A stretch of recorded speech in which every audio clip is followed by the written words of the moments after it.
ಬಂದಿದ್ರು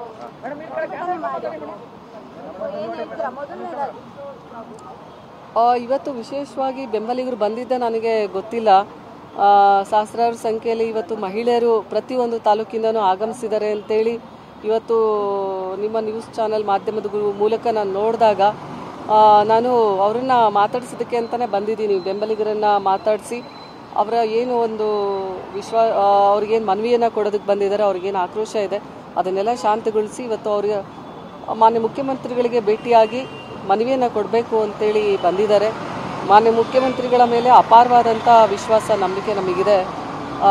ಬಾಗಲಕೋಟೆ ಲೋಕಸಭಾ ಮತಕ್ಷೇತ್ರಕ್ಕೆ ಮತ್ತೊಮ್ಮೆ ಅವಕಾಶವನ್ನು ಮಾಡಿಕೊಡ್ತಾರೆ ಎನ್ನುವಂಥ ನಿರೀಕ್ಷೆ ನನಗಿರೋದ್ರಿಂದ ಇವತ್ತೇನು ಮಹಿಳೆಯರು ಬಂದಿದ್ದಾರೆ ಸಹಸ್ರಾರು ಸಂಖ್ಯೆಯಲ್ಲಿ ಅವರನ್ನು ಭೇಟಿಯಾಗುವಂಥ ನಿಟ್ಟಿನಲ್ಲಿ ನಾನು ಪ್ರಯತ್ನ ಮಾಡ್ತಾ ಇದ್ದೀನಿ. ಸರ್ಕಾರ ಟಿಕೆಟ್ ಸಿಗುತ್ತೆ ಅನ್ನುವಂತಹ ಒಂದು ವಿಶ್ವಾಸದಲ್ಲೇ ಕೆಲಸ ಕಾರ್ಯ ಮಾಡಿದ್ದು ಈ ಕ್ಷೇತ್ರದಲ್ಲಿ ಕೊನೆ ಮೂಮೆಂಟಲ್ಲಿ ಈಗ ಬೇರೆ ವ್ಯಕ್ತಿಗಳೆಲ್ಲ ಓಡಾಡ್ತಾ ಇದೆ. ನೋಡಿ, ಇನ್ನು ಪಕ್ಷ ಯಾವುದನ್ನು ಕೂಡ ಅಂತಿಮಗೊಳಿಸಿಲ್ಲ. ಇನ್ನು 2 ದಿನದಲ್ಲೇ ಪ್ರಕಟವಾಗುತ್ತೆ.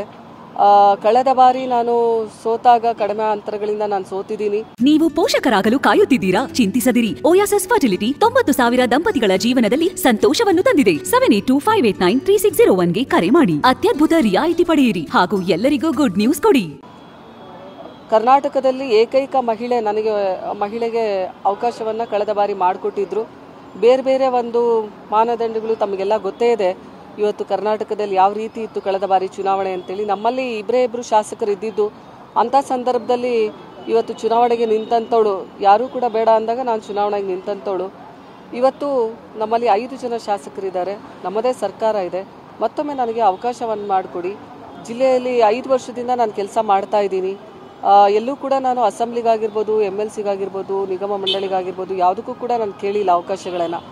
ಜಿಲ್ಲೆಯಲ್ಲಿ ಸೋತಾಗಿಂದನೂ ಕೂಡ ನಾನು ಜನರ ಆಸೆ ನನ್ನನ್ನು ಸಂಸದಳಾಗಿ ನೋಡಬೇಕು ಅನ್ನುವಂಥದ್ದು ಬಾಗಲಕೋಟೆ ಜನರ ಆಸೆ ಆಗಿದೆ. ಆ ಒಂದು ನಿಟ್ಟಿನಲ್ಲೇ ಇವತ್ತು ಅದೇ ಒಂದು ನಾನು ಗುರಿಯನ್ನು ಇಟ್ಕೊಂಡು ಸೋತಾಗಿಂದನೂ 5 ವರ್ಷ ನಾನು ಮನೇಲಿ ಕೂತಿಲ್ಲ. ಇವತ್ತು ಕೋವಿಡ್ ಅಂತ ಸಂದರ್ಭದಲ್ಲಿ, ಫ್ಲಡ್ ಅಂತ ಸಂದರ್ಭದಲ್ಲಾಗಿರ್ಬೋದು, ಇವತ್ತು ರೈತರ ಆತ್ಮಹತ್ಯೆ ಮಾಡಿಕೊಂಡಾಗ, ಏನೋ ಸಿಡ್ಲು ಬಡ್ದು ತೀರ್ಕೊಂಡಾಗ, ಇವತ್ತು ಕಬ್ಬಿನ ಬೆಂಬಲ ಬೆಲೆ ವಿಷಯವಾಗಿ, ಇವತ್ತು ರೈತರ ಸಮಸ್ಯೆಗಳಿಗೆ ನೇಕಾರರು ಇಲ್ಲಿ ಫ್ರೀಡಮ್ ಪಾರ್ಕಲ್ಲಿ ಸ್ಟ್ರೈಕನ್ನು ಮಾಡಿದರು, ಅಂಗನವಾಡಿಯವರು ಸ್ಟ್ರೈಕನ್ನು ಮಾಡಿದರು. ಇವೆಲ್ಲ ಅಂಥ ಸಂದರ್ಭದಲ್ಲಿ ನಮ್ಮ ಜಿಲ್ಲೆಯ ಒಬ್ಬ ಪ್ರತಿನಿಧಿಯಾಗಿ ನಾನು ಅವರ ಜೊತೆಗೆ ಅವರ ಕಷ್ಟ ಸುಖದಲ್ಲಿ ಜಿಲ್ಲೆಯ ಮನೆಮಗಳಾಗಿ ನಾನು ಇವತ್ತು ಕೆಲಸ ಮಾಡಿರೋದ್ರಿಂದ ಸಂಪೂರ್ಣವಾಗಿ ಜಿಲ್ಲೆಯ ಜನರು ಇವತ್ತು ಮತ್ತೊಮ್ಮೆ ನಾನು ಚುನಾವಣೆಗೆ ನಿಂದಿರಬೇಕು ಅನ್ನುವಂಥದ್ದು ನನ್ನ ಜಿಲ್ಲೆಯ ಜನರ ಆಸೆ ಆಗಿರೋದ್ರಿಂದ ಮತ್ತೊಮ್ಮೆ ಅವಕಾಶ ಮಾಡಿಕೊಡಿ ಅಂತೇಳಿ ನಾನು ಸ್ಥಳೀಯ ಶಾಸಕರಲ್ಲಿ ಹಾಗೂ ನಮ್ಮ ರಾಜ್ಯದ ನಾಯಕರಲ್ಲಿ ಹಾಗೂ ಹೈಕಮಾಂಡ್ನಲ್ಲಿ ನಾನು ಮನವಿಯನ್ನು ಮಾಡಿಕೊಂಡಿದ್ದೀನಿ. ನೋಡಿ, ಇವತ್ತು ಯಾವ ಮಾನದಂಡದ ಮೇಲೆ ಅವರು ಪ್ರಯತ್ನ ಮಾಡ್ತಾ ಇದ್ದಾರೆ ಗೊತ್ತಿಲ್ಲ. ನಮ್ಮ ಜಿಲ್ಲೆಯಲ್ಲೇ ನಾವು ಆಕಾಂಕ್ಷಿಗಳು ಇರುವಾಗ ಇವತ್ತು ಅದೇ ಒಂದು ಸಮುದಾಯದ ಹೆಣ್ಮಗಳು, ನಾನು ಪಂಚಮಸಾಲಿ ಸಮುದಾಯದ ಹೆಣ್ಮಗಳು, ಟೂವೆ ಹೋರಾಟದಲ್ಲೂ ಕೂಡ ಸಾಕಷ್ಟು ಮುಂಚೂಣಿಯನ್ನು ಇಟ್ಕೊಂಡಂಥವ್ರು, ಒಂದು ಸಮುದಾಯವನ್ನು ನಾವು ರೆಪ್ರೆಸೆಂಟ್ ಮಾಡಿದಂಥವ್ರು. ಇವತ್ತು ನಾನೇ ಇರಬೇಕಾದ್ರೆ ಇವತ್ತು ಅನ್ಯ ಜಿಲ್ಲೆಯವರು ಇಲ್ಲಿ ಯಾಕೆ ಅಪ್ಲಿಕೇಶನ್ ಹಾಕಿದಾರೋ ಗೊತ್ತಿಲ್ಲ ನನಗೆ.